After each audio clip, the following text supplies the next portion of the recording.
Merci beaucoup Noéline et puis surtout un grand merci de nous offrir la possibilité aujourd'hui d'être aussi nombreux, même si on n'est pas directement en présence les uns et les autres. Ça fait vraiment plaisir de se retrouver à 100 autour de cette question. À peu près dans tous les coins du monde, mais principalement avec l'Afrique. Et donc, c'est une occasion unique de saluer certaines personnes que je n'ai pas vues aussi depuis longtemps. Donc, un grand bonjour à tout le monde. Merci beaucoup donc de nous offrir la possibilité de discuter autour de cette question. Merci à l'UNESCO, merci Chamila et merci à toute ton équipe Noéline pour avoir organisé cette rencontre qui au départ était prévue donc comme une rencontre entre les gestionnaires des aires de biosphère pour essayer de penser ensemble comment donc faire en sorte que le réseau que vous avez créé soit encore plus efficace pour la préservation des grands singes. Et donc, cette question de la Covid nous rassemble un peu plus largement parce que vous avez pensé, et je rejoins cette idée, que c'était l'occasion d'échanger, de partager nos expériences et de faire en sorte de pouvoir, malgré les drames qui se jouent autour de cette pandémie, pouvoir tirer des leçons, des avantages éventuellement de cette crise. Donc, je vais vous partager l'expérience qu'on a aujourd'hui sur le terrain, tout particulièrement grâce à mon équipe donc, qui travaille en Ouganda et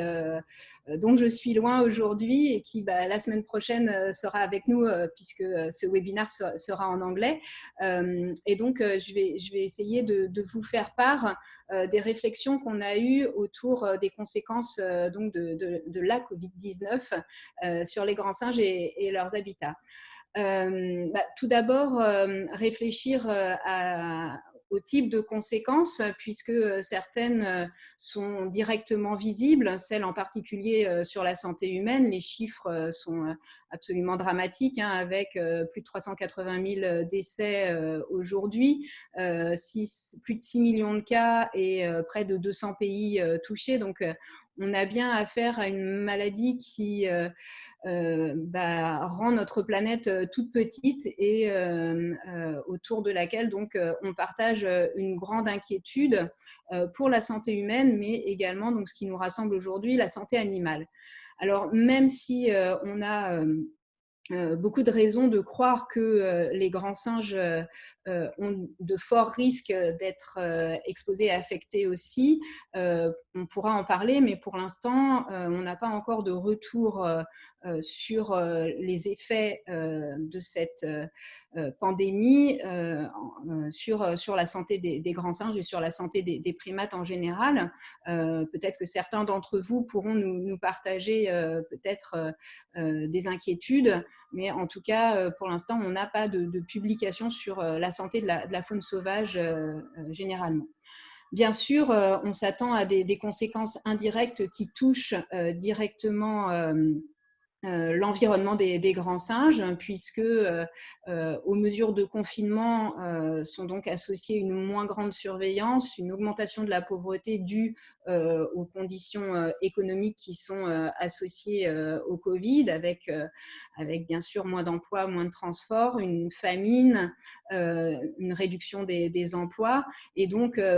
probablement une augmentation du braconnage. Donc une première alerte a été faite autour du braconnage des rhinocéros, par exemple, en Afrique du Sud, mais on peut s'attendre à ce que ce soit une augmentation assez généralisée et d'autres activités illégales plus directement liées à l'environnement et pas uniquement à la faune sauvage.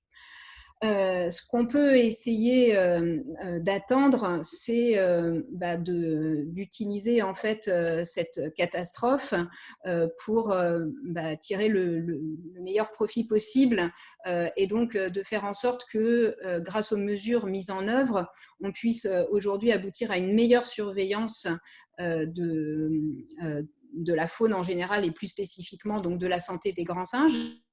à une meilleure prophylaxie, donc une meilleure prévention des maladies, donc spécifiquement des virus, mais aussi plus largement de façon générale, que ça bénéficie à la santé des grands singes, et de pouvoir aboutir à des consignes plus harmonisées en termes d'écotourisme et de tourisme aux grands singes. On a vu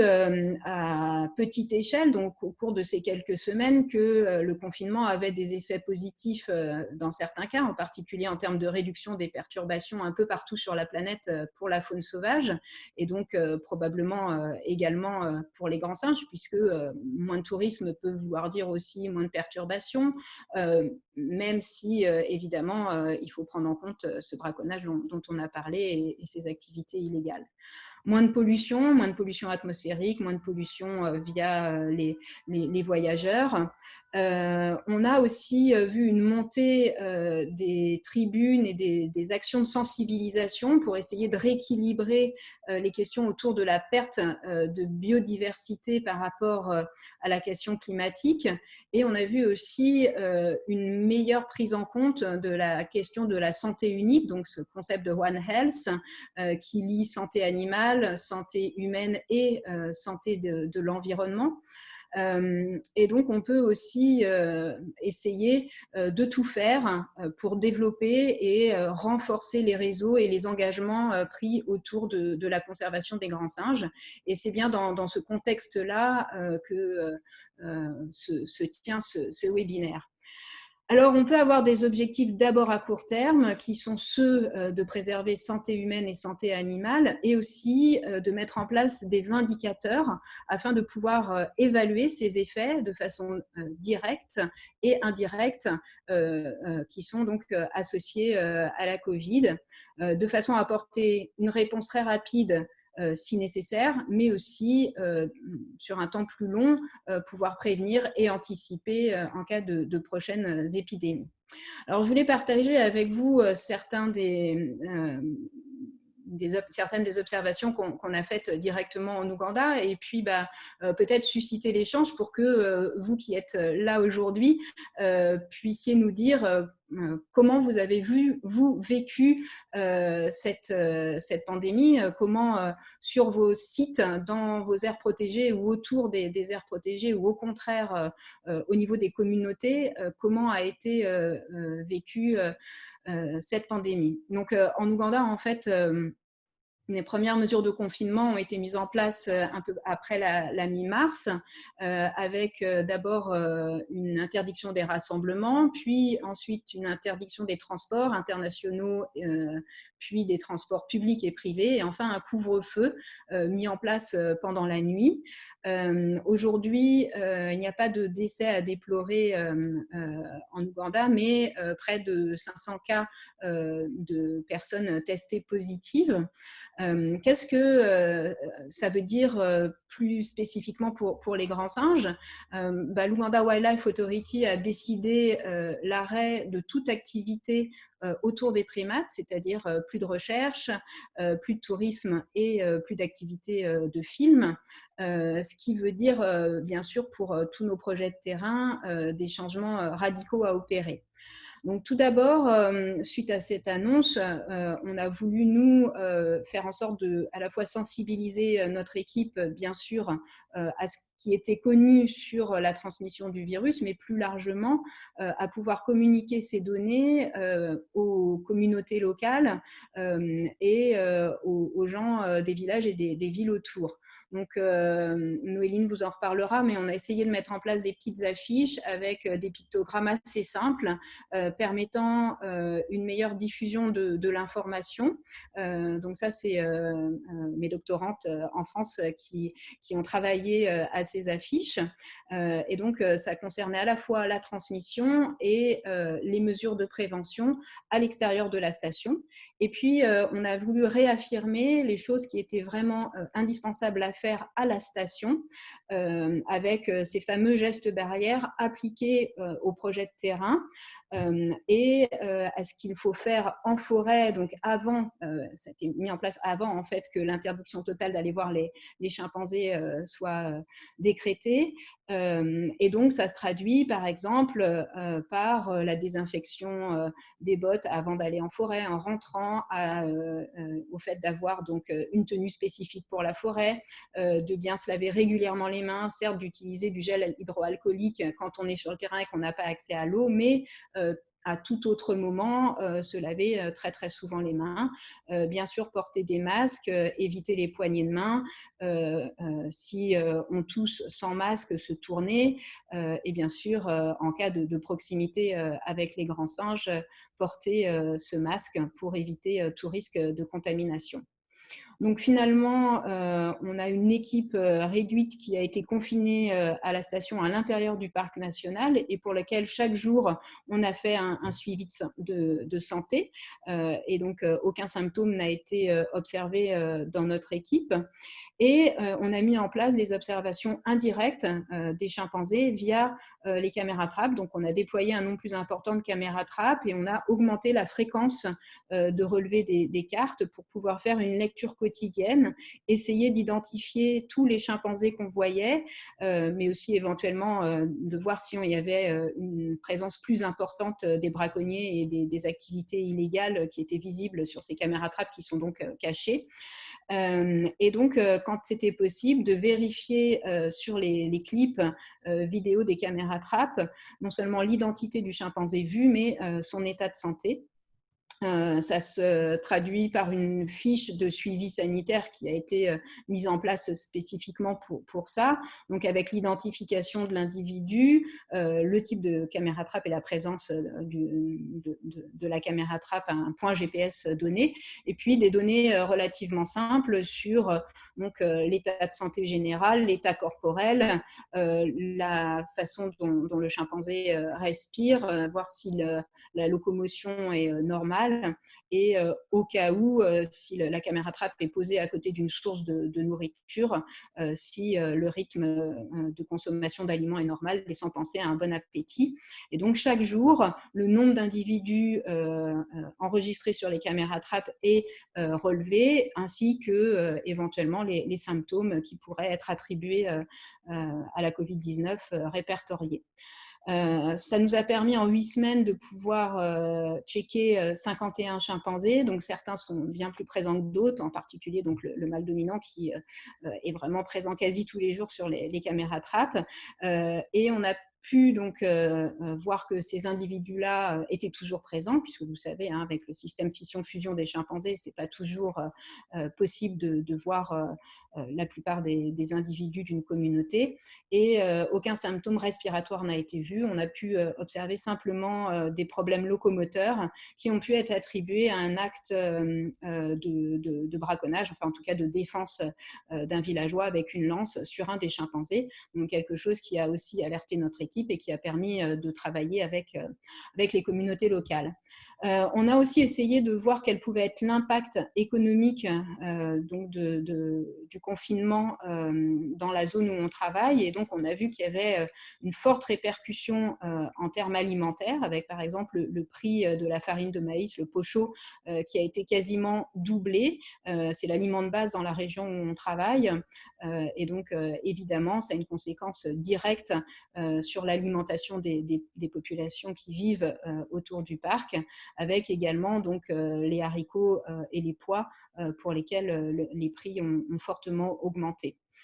En termes d'activité illégale directement sur le parc, en 2 mois, c'est difficile de pouvoir savoir s'il s'agit de coïncidence ou si c'est vraiment un effet du confinement et donc de la diminution des patrouilles des rangers de l'Uganda Wildlife Authority. Mais toujours est-il que nous, on a augmenté malgré tout les patrouilles,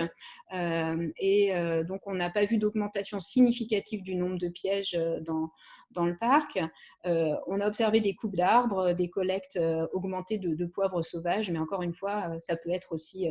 la saison. Et malgré toutes nos précautions pour cacher les caméras trappes, l'une d'elles a été volée au mois de mai. On a pourtant observé des effets positifs, comme je vous le disais, en particulier la réduction des déchets qui sont jetés par les voyageurs quand ils utilisent la route, avec seulement, même si c'est encore énorme, environ 2000 bouteilles qui ont été ramassées sur les 4 km de route qui traversent le parc national. Donc c'est énorme, hein, 70 kg de plastique, mais c'est beaucoup moins qu'au cours des 4 mois précédents, puisque d'habitude on ramasse jusqu'à 600 bouteilles par mois. C'est fortement associé, comme je vous le disais, à une réduction du trafic routier. Le confinement et les mesures ont été strictement appliquées, puisqu'on voit par exemple que, alors que d'habitude il y a environ 50 minibus qui passent chaque heure sur cette route, plus aucun minibus n'a été détecté lors de nos mesures de la circulation. La même chose pour les véhicules particuliers, les véhicules privés, près de 3 fois moins de voitures particulières. Donc, on a dans ce sens-là un effet positif du confinement, puisqu'on a aussi observé une diminution du nombre de victimes de la route, donc de collisions et de morts d'animaux. Voilà, donc un petit retour d'expérience que j'avais envie de partager avec vous, aussi pour solliciter aussi vos réactions et savoir comment vous aviez vécu cette période, comment faire en sorte de valoriser les efforts de chacun, la façon dont on a essayé d'adapter nos efforts pour réduire les impacts négatifs, pour mettre en place de nouveaux protocoles, comment faire pour mutualiser nos expériences, afin que demain, on sorte plus fort et que la biodiversité soit protégée au même titre que le climat, qu'on retrouve un équilibre entre ces deux questions, que bien sûr, comme Inza le soulignait, on soit capable non seulement de renforcer la connaissance des lois, mais de les appliquer, en gardant donc à l'esprit qu'il y a deux choses différentes. Il y a la viande de brousse et le braconnage, et qu'il ne faut pas mélanger les deux. Donc effectivement, le gibier n'est pas que composé d'espèces menacées. Donc, comment faire en sorte de réduire le braconnage sans pour autant complètement interdire l'accès aux ressources animales quand elles sont autorisées. Comment faire également pour mieux comprendre les zoonoses et pour pouvoir travailler ensemble, donc chercheurs, conservationnistes, ONG, gestionnaires d'aires protégées, pour améliorer ces connaissances et surtout la préservation des santé. Et comment renforcer notre travail autour du suivi distancié à travers donc, les caméras trappes, les drones dont parlait Noéline. Donc, ces projets de suivi à la fois des grands singes et de leur habitat qui permettent de réduire la présence humaine et donc les risques de transmission de zoonoses à l'intérieur des zones où vivent les grands singes, de travailler à la fois éventuellement dans les aires protégées, mais aussi à l'extérieur des aires protégées, de ne pas prendre de risques quand il y a vraiment un braconnage intense et de pouvoir aller sensibiliser plus facilement en géolocalisant les endroits où sont les problèmes. Et puis aussi réfléchir à comment ensemble faire en sorte de systématiser certaines des mesures barrières qui semblent aujourd'hui indispensables, tout particulièrement donc au sein des projets de recherche, mais aussi pour les touristes. Et donc, ça nous permet de pouvoir nous projeter un peu à plus long terme, de toujours garder en tête cette santé humaine et cette santé animale, de réfléchir à comment atténuer les effets négatifs du Covid et de faire en sorte d'amplifier ces effets positifs qu'on peut espérer. Et ça passe par une meilleure communication, une meilleure coopération. Ce webinaire en est peut-être la racine, de façon à travailler en réseau. Donc, ici, on parle des réseaux, des réserves de biosphère. On devrait être peut-être une partie d'entre vous ensemble en France aujourd'hui, à Marseille, pour ce début de mois de juin, et c'est reporté à l'année prochaine, mais en tout cas, on avait porté avec le comité français de l'UICN un projet de motion autour donc de la création d'une alliance grand singe basée sur le renforcement des capacités des ONG locales, et j'espère que le délai qui nous est rendu obligatoire va nous permettre de mettre en place ces alliances. Donc, on a pensé à une alliance grand singe, Afrique de l'Ouest, Afrique centrale, Afrique de l'Ouest et Asie du Sud-Est, qui réunissent les ONG africaines et asiatiques pour créer aussi ce réseau, et que ce réseau soit à la fois à l'intérieur des aires protégées, mais aussi entre ces aires protégées, de façon à avoir le maillage le plus efficace possible. Voilà, donc merci pour votre attention, et bien sûr, je remercie tout particulièrement mes équipes, parce que vous avez compris que ce sont bien eux sur le terrain qui ont relevé toutes ces informations et qui ont pu protéger les grands singes, se protéger eux-mêmes, et faire en sorte que ce travail puisse être accompli. Et merci à mon équipe aussi en France.